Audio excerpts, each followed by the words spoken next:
Blog Talk Radio. Hey guys, this is Those Guys with your host, Matt Marrero, along with your other host, Anthony Sinanders. And today we're talking about the Green Lantern Extended Cut, the movie from 2011.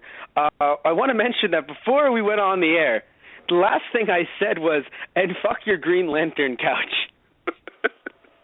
Now, I think that signifies this entire movie. So yeah, we're doing a very shortened show this week. So for Friday night movies, but yeah. So, and what are we talking about this Friday? We're talking about Green Lantern. So yeah, tell us what you think about Green Lantern, Anthony, because you saw this in theaters when it came out. I did not. I was spared. So tell everyone what you think, because I'm curious.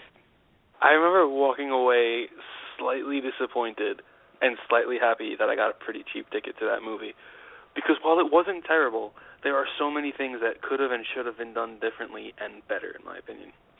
Yeah, I will admit okay, I love Green Lantern, but I don't know enough about the lore to sit there and go, oh no, this movie, look at all the good stuff. Man, like, no, right? From what I know and from what I've heard, this is a bad movie. Not only on an adaptation level, but also just on a general continuity level. But, and I'll talk about that a bit later. But what matters is, right, is that I don't think, even though, again, I will admit I don't have as much knowledge, but I don't think it was as bad as people say. However, I think, okay, so you and I were talking about Ghost Rider 1 and 2, right, over the last few weeks, right? And the first Ghost Rider was as bad as people said. Now, the second one was not. Interestingly enough, I think you and I found it more entertaining. Maybe because everyone said bad things about it, but also I think it was because the major factor, we had another movie to compare it to. Mm-hmm. This is the first Green Lantern movie, live action, big budget, right, as far as we know. I don't think there were even any other like Green Lantern TV serials back in the day. Not like The Flash, which has had or Captain America, which has had a bunch of different adaptations, right? So... Right. Yeah, so when I look at this, it's the only Green Lantern movie we can really compare it to, and it just really fucked up in a lot of ways. And and where did it mess up? Well, first off, I think that having, as much as I love Ryan Reynolds, did not work well with the character of Hal Jordan, a bit more serious at times with a bit of a fun take on it, right? Hal Jordan can have a little bit of a funny side, but it's not like Ryan Reynolds' funny side. And you definitely had him subdue himself with what he usually is. I mean, Deadpool obviously is what he can do, right? So definitely he wasn't Deadpool level.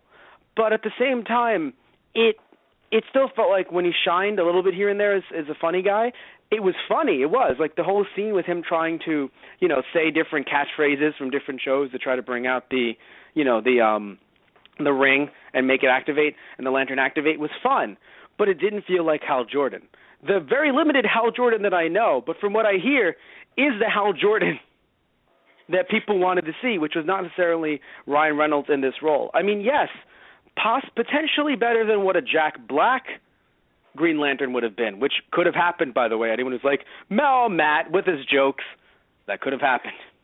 It was really being contemplated for a good bit there. Which is strange, though, because, as much as I love Jack Black, they take away Jack Black thinking we must go serious, I assume. Or, too funny. And, who do they take? They take Ryan Reynolds, someone who's fucking hilarious. Just like Jack Black is, arguably. So even though Ryan Reynolds shockingly looks similar to Hal Jordan, seriously, by God, I don't know how that happened. But I don't think... He looked just like Deadpool, too. Matt, he was under a mask. He looked just like Deadpool, too. I still feel like, again, I don't think everything was horrible, right? I think that I actually liked the suit. I don't know how you felt about the suit. I'm very mixed on the suit. Here's how I feel about the suit. What? Mm-hmm. No, the thing that I thought was, I'm much more accustomed, because the thing is, it was all green. Granted, it was a lot darker green, but I just prefer the contrast of green and black personally. And the fact that it was all CGI, I would have liked basically an undersuit kind of just the black material, then the Green Lantern kind of aspect kind of just form over that personally. Kind of okay, I'll give you that. I liked it only because it made sense, quote unquote, in the sense that, hey, it's alien tech, so it's going to look CGI and strange and different, and it's going to be a little bit more, I guess, living, breathing. compared to something like Superman's suit, where I look at that and I'm like, guys, like in the newer movie, and I'm like, guys, what did you do? What are you doing? You know, especially the idea that because there was a darker green there, it mirrored the idea of trunks/pants, where it's just like Superman's like, hey, look at my super genitals. It's like, I can see them. They're right there. There's this, like, the idea of just underwear is so wrong and foreign. Okay, you fucking hippies. Give Superman no underwear, whatever. So yeah, I don't know. I just feel weird about the Superman suit, and I guess looking at both, because in my opinion, you know, both are very CGI, and you know, the two that I think come to mind when you're like, oh, CGI suit here, CGI suit there. I don't know. I like the Green Lantern suit more. Like, I guess that's just my base of like CGI type suits or very armor-looking, newer, you know, movie suits. I'm a big fan of, not a big fan, but I don't hate the Green Lantern CGI suit. You're right, though. It could have been darker, I think.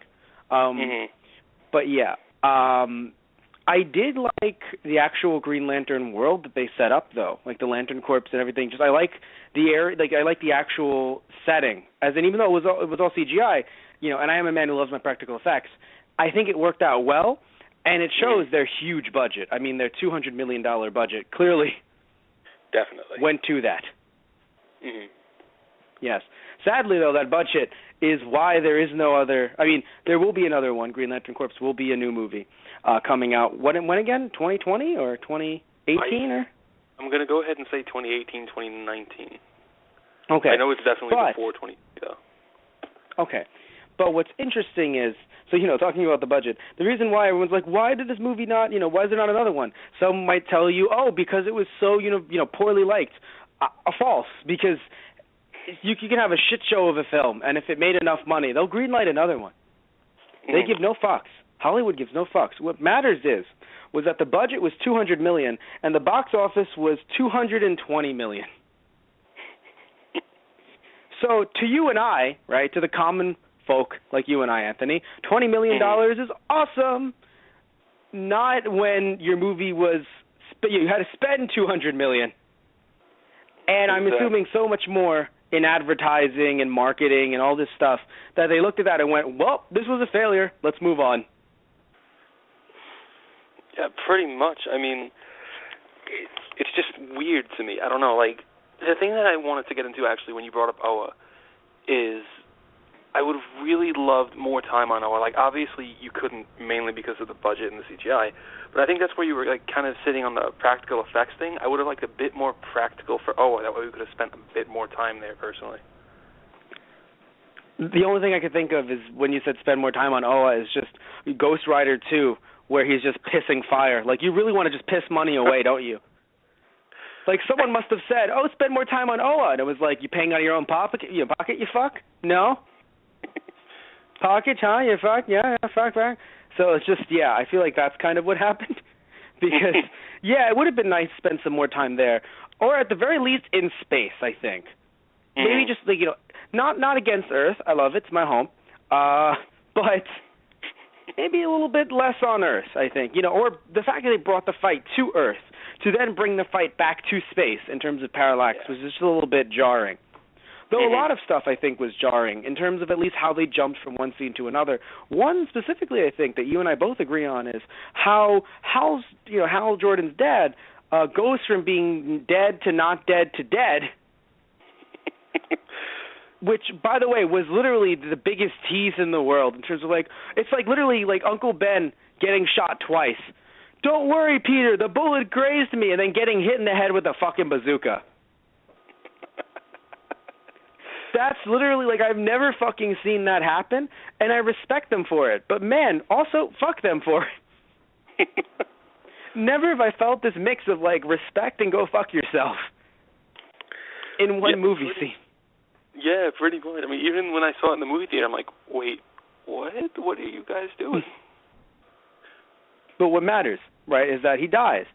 And I know a lot of movies have done stuff like this, but I don't know why this movie just is the one that I think did not do it correctly. Right? And hear me out. but I think you agree. The idea that it's like, oh no, my dad died, and then they just jump, of course they jump years later. So obviously it's years down the line. But to us, we just saw it. We're the movie viewer. We matter. We're the moviegoer. So what do we see? Just like nice little upbeat rock music. Oh no, I'm late for work. Dun dun dun bum bum bum bum. Oh, my dad just died. Like, it's very jarring, like to juxtapose that and that. It's just, it doesn't come off, like it comes off as like, ugh. Kind of sit back and we're like, yeah, that happened, yeah. And I believe you share similar ideas on the topic. No, definitely, yeah. It was just so strange. And then they showed it again. Right, that pissed me off. That's in my notes. Pissed me off a lot because I would rather them just cut the origin altogether, showing that, right, like the flashbacks, and then explain it to us later. Just like just dialogue, like, oh yeah, you remember that my dad died, right? Yeah, your dad really died. He did. He died twice. Like, he died twice. He basically did. How? How did he die? Don't question it. Yeah, no. But he basically fucking died twice. Blah, blah, blah, blah. He basically eventually died twice, right? And, and also, not just that, by the way, the character of Hector, I'm really not a big fan. Obviously, I shouldn't be a fan of Hector, but the problem is I just don't know what they wanted to do with Hector because it's like they go from tragic movie villain to creepy guy that smells girls' hair. Oh I don't know which one they wanted to. Now, I know he was sort of under the effect of everything already by the time he was sniffing her hair. Like it was still like in his system. But just the idea that, you put him next to his dad, right? And you're like, wait, so what am I supposed to do here? Am I supposed to cheer for the fact that he's going to eventually murder his father in a bloody rage? Or am I supposed to be upset that he's going to murder his father in a bloody rage? Why? Because literally when his dad died and the music hit, I was like, wait, why is this not the happy-go-lucky music? I'm supposed to be upset? His dad was a fucking asshole. Pretty much, yeah. A lot of people talk about this movie as too many cooks in the kitchen. That's the way they describe it, right? It's too many people working on one thing. I do think I see that a lot in this film. Now, I forgot about that, actually, up until this podcast, this exact moment where I was like, it just came up, and I mean that, because, I have everything written down in notes usually. I'll do some research here and there, but I forgot about that phrase completely until, wait a minute, right, that's what people said about this. And doesn't it really feel accurate? Definitely. Because at some points, I really don't know where, like, it feels like a game of tug-of-war. Like, you just didn't know where people wanted to be pulled. Or, where people wanted to pull this movie in. Because, again, you have just this character of fucking Hector, right? One moment, it's just like, oh, no, Hector, you want to play violins? Then he's like, and then I'm going to murder them all. All right, cut the violins, guys. Cut the violins.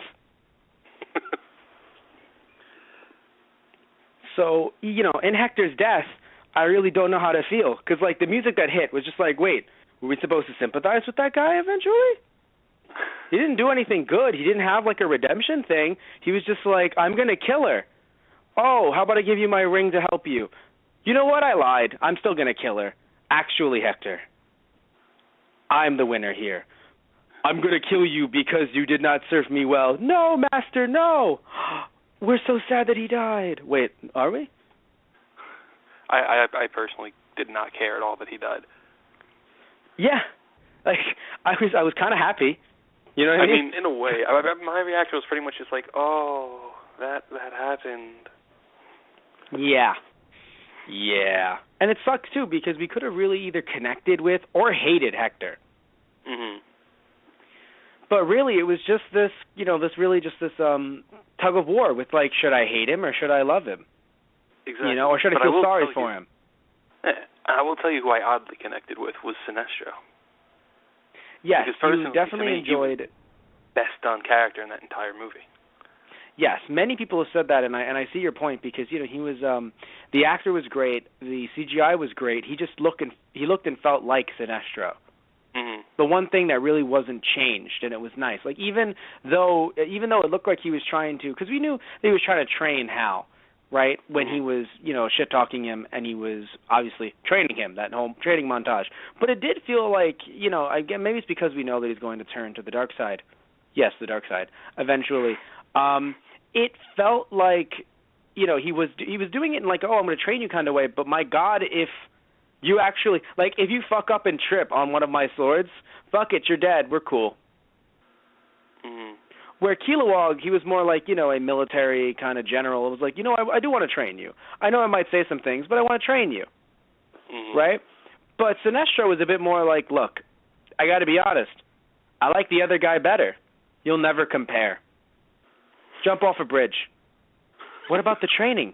There's no fucking training. You have a nice day, kid. Like that's how it felt.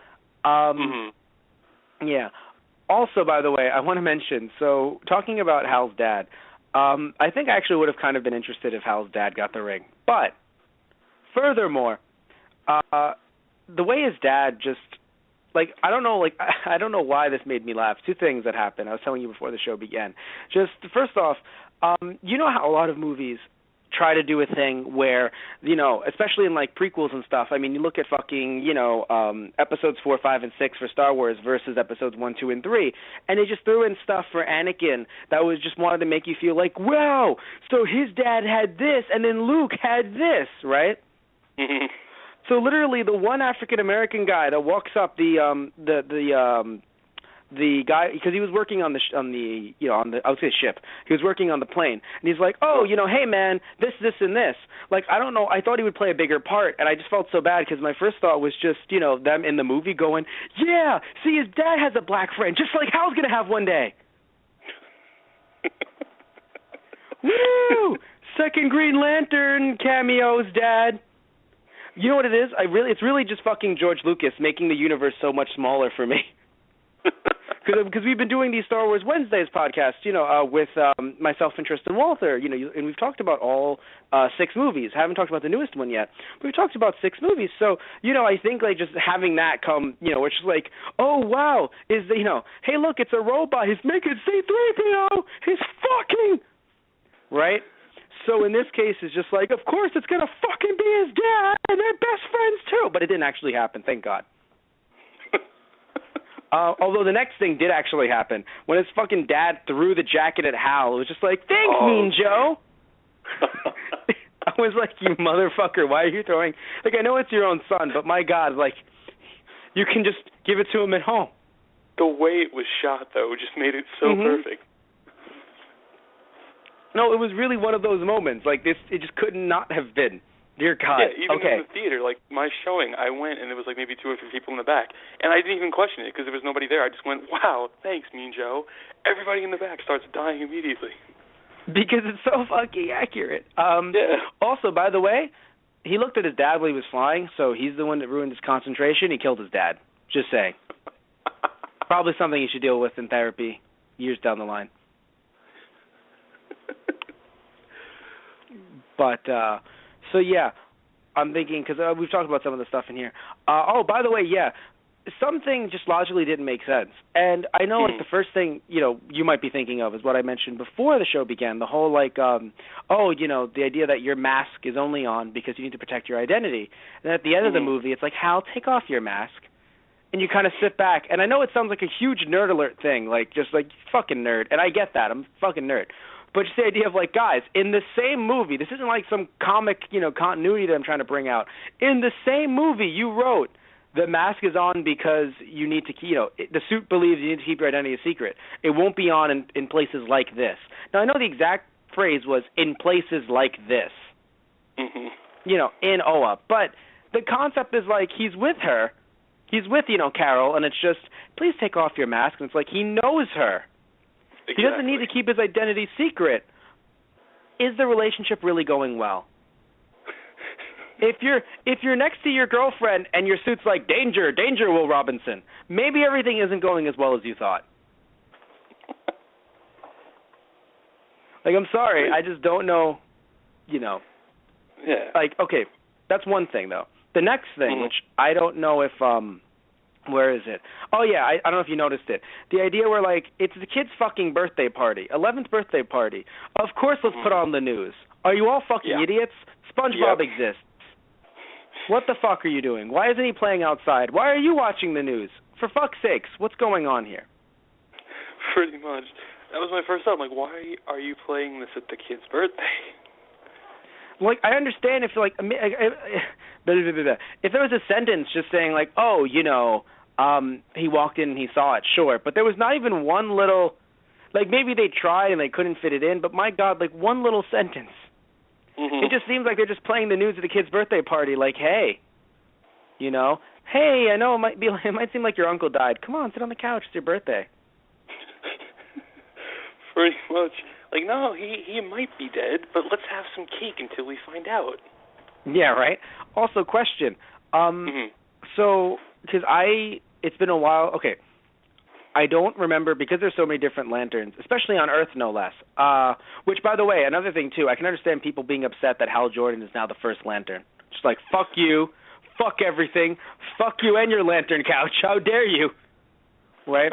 Because, like, it's different. Okay, it's different in a show like The Flash, or because I'm not caught up with The Flash either. But like, or in a movie series like what The Flash will eventually become, because they plan on making a Flash, but not with the same actor. Whatever. Anyway, point is that they're going to be making that, and you can have different characters that aren't actually like official members of some kind of authority go, oh wow, you're the first Flash. Not necessarily, you know. But to have them be like, you are the first Green Lantern ever. Fuck all of you. Alan Scott's pissed. But literally, like, what is going to happen? Like, Alan Scott appears, like, what are you guys doing? I'm the first one from Earth. Where do you think I was from? We're very sorry, Alan Scott. We thought you were from the planet of your mama. Like, what the fuck are they going to say to him? We thought you were from the oh shit son quadrant. Are you sure you need to? Do you need to visit the burn unit quadrant? I know. Shut up, all of you! Just the one woman out there. Are you sure you don't need to take care of that burn, Alan Scott? It's just fucking horrible. Because seriously, like, what the fuck are you guys? Because, like, I understand again the idea of like, oh, he's the first one that we're choosing, whatever. I don't know, like it. Like, I know they weren't planning on an extended universe when this movie was made, but I think that's one of DC's biggest problems, is that they want to make it now, and they want to really rush it. Rather than in 2011 going, you know what, fuck it. Let's do something in this to make it seem like we're trying to make some kind of funny extended universe. You know? Because, I mean, okay, I know this movie probably started filming in, like, 2009, 2010, came out in 2011, but I'm sure they were sitting there going, yeah, we'll eventually do a Batman series in continuity. I know technically Batman wasn't over yet. Like, Nolan's version. But I know they were sitting there like, Nolan's only doing 3. You think that will stop us? Like, I assume that was their thought. You know? Or, oh, we're going to make a Superman. Good, he'll start the universe, but let's do maybe something in here that would connect something. Like, it feels like they were still trying to make this movie without thinking at all about making a continuity of some kind. Yeah. Even though they were seeing Marvel do it, and they weren't kicking ass just yet, to be fair, because Avengers hadn't come out yet. But they knew it was on the horizon. Like, I don't know what they thought. Like, Iron Man's been doing well. You know, Hulk did okay. But Iron Man, I believe the first Iron Man did okay. Like, it did well enough. So it was like, oh, Iron Man did well. You know, Hulk did well. But, oh, well, you know, Thor's going to bomb. Thor doesn't, like, what were they really sitting back thinking? Like, who cares? Pretty much. I mean, I was kind of hoping, honestly, because at that time, like, I wasn't aware of, like, you could find out the after-credit scene stuff online ahead of time. But I knew there was an after-credit scene, so I was kind of like, are we going to get, like, a shared universe thing going on here?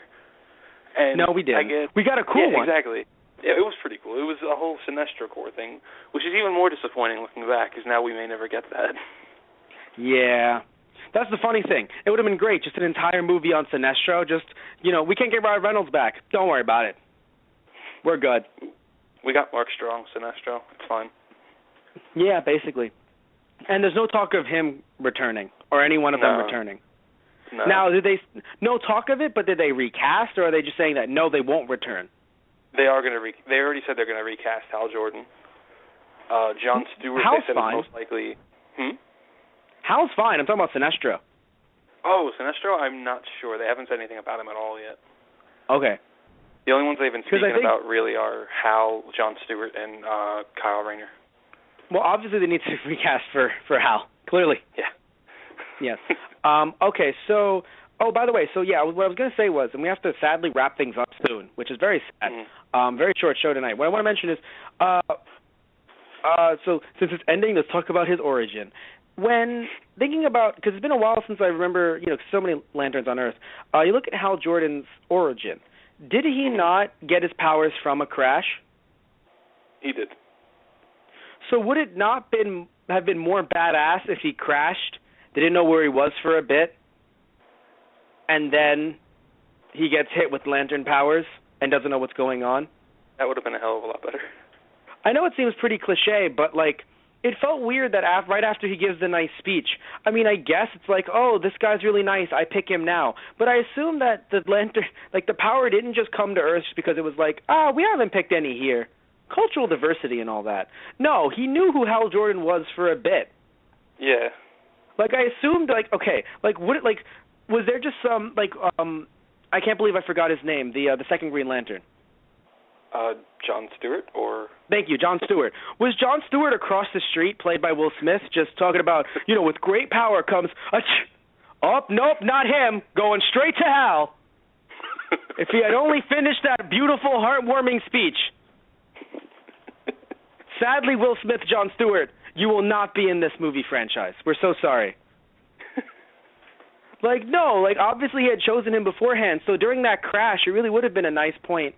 Okay, I know in, let's say, The Walking Dead, right, it's nice to throw nerds off, like us, just throw us off by doing different things and killing off different people. But it's this is a movie. Just fucking do it. Just fucking do it.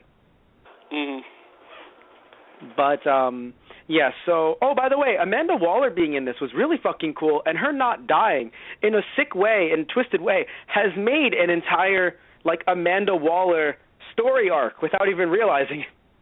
Pretty much, because this is early in her career when she was a doctor. And then now we see her later on in her career when she becomes, the woman who runs the Suicide Squad. So it's kind of funny. It's it's following her trail.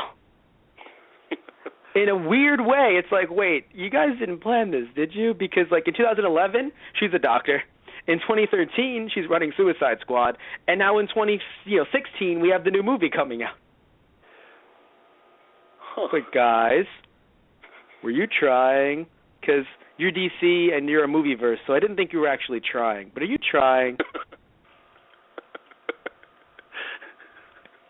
But, Did you notice when he was picked up for Oa, and it was just whoa, this movie just went full Close Encounters. You never go full Close Encounters. Pretty much, yeah. Yeah. So anyway, so you didn't hate this movie, but do you want a sequel? I know we are getting a reboot-ish, but would you want an actual sequel, or are you just fucking dandy with it being a brand new thing? I'm great with it being a brand new thing, but I would like Sinestro carried over, but that's about all I really want carried over. Okay. All right, fair enough. I'll give you that, yeah. So one thing I want to say is, to really wrap everything up, I do like that Carol wasn't just a damsel in distress at the end of the film. Yeah. That was nice. The weird thing is just that, again, they had that quick scene where oh no, we're on Earth for a little bit, and I'm using real things. Oh, hey, look, we're in space. We should have no real things, but I found asteroids, motherfucker.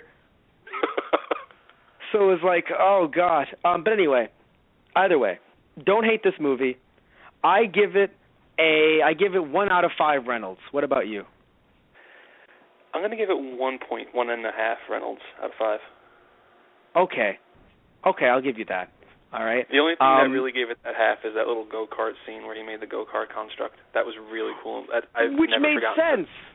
It made sense. It was in the beginning of the movie, or earlier in the movie. Exactly. But anyway, so we have to wrap things up real quick. I want to thank you guys for listening in. I want to mention we have merchandise on cafepress.com/TGOTR merchandise. Also want to mention, our main websites, thoseguysintheradio.tumblr.com, our Facebook /thoseguysintheradio, our Twitter @thoseguysintheradio, and our Instagram /thoseguysintheradio. Find us on YouTube by searching up Those Guys on the Radio, and find our Let's Plays by searching up Those Guys Play. Thank you all. Have a good night. We'll be back next week with some more Friday Night Movies. Say goodnight, Anthony. Good night, everybody.